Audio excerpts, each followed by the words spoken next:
योग गुरु रामदेव बाबांच्या पतंजलीची सर्व उत्पादने मिळणार आता विट्यात एकाच छताखाली। आयुर्वेदिक औषधे, साबण, टूथपेस्ट, बिस्किटे, मध, आवळा ज्यूस, ॲलोवेरा ज्यूस, आयुर्वेदिक तेल, हँडवॉश यासारखी पतंजलीची ए टू झेड सर्व उत्पादनांची विट्यातील एकमेव भव्य शॉपी। चला तर मग आजच भेट द्या आणि पतंजलीच्या सर्व उत्पादनांचा लाभ घ्या। आमचा पत्ता संयोग एंटरप्राइजेस, पतंजली आरोग्य केंद्र स्टोअर्स, शिवप्रताप गोल्ड टॉवर, विटा। संपर्क 84 129 22 805 व 79 724 21 453। नमस्कार, प्राईम न्यूजमध्ये आपल्या सर्वांचे स्वागत। विटा शहरातील वाढत्या अतिक्रमणाविरोधात मुख्याधिकारी शांत का आहेत हा मोठा प्रश्न विटेकर नागरिकांना पडलेला दिसत आहे। विटा शहर दिवसेंदिवस वाढत आहे। शहरातून 2 राज्यमार्ग जात आहेत, त्यामध्ये विटा मायनी रोड हा प्रचंड त्रासदायक ठरत आहे।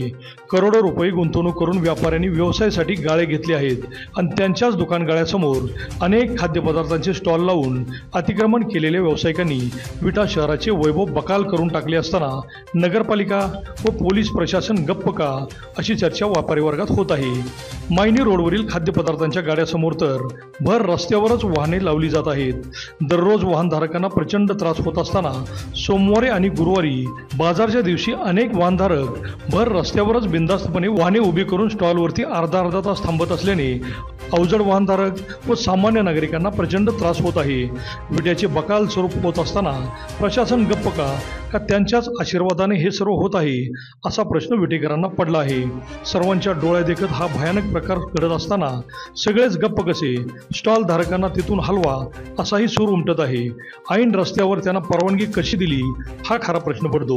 पोलिसांनी अनेकदा कारवाई करूनही काही फायदा होत नाही। अशा संबंधित स्टॉल धारकांवरच कडक कारवाई करणे गरजेचे बनले आहे। खानापूर रोडवरील खाजगी ट्रॅव्हल्स, कराड रोडवरील छत्रपती शिवाजी महाराज चौक ते क्रांतीसिंह नाना पाटील पुतळा इथेही ट्रॅफिक जाम होत आहे। त्यावर कोण तोडगा काढणार? रस्त्याच्या कडेला आखलेल्या रेषेच्या बाहेर वाहने येता कामा नयेत असे असताना अनेक वाहने रस्त्यावरच उभी असतात। त्यामुळे पोलिसांनी आपली कारवाई अतिशय कडक केली तरच सर्व सुरळीत होणार आहे। एकूणच विट्यातील मायनी रोडवरील खाद्यपदार्थांच्या स्टॉलवर काय कारवाई करणार का वाहतुकीला अडथळा कायमचाच राहणार याकडे तमाम विटेकरांचे लक्ष लागून राहिले आहे। अभिजित शिंदे, प्राईम न्यूज, विटा।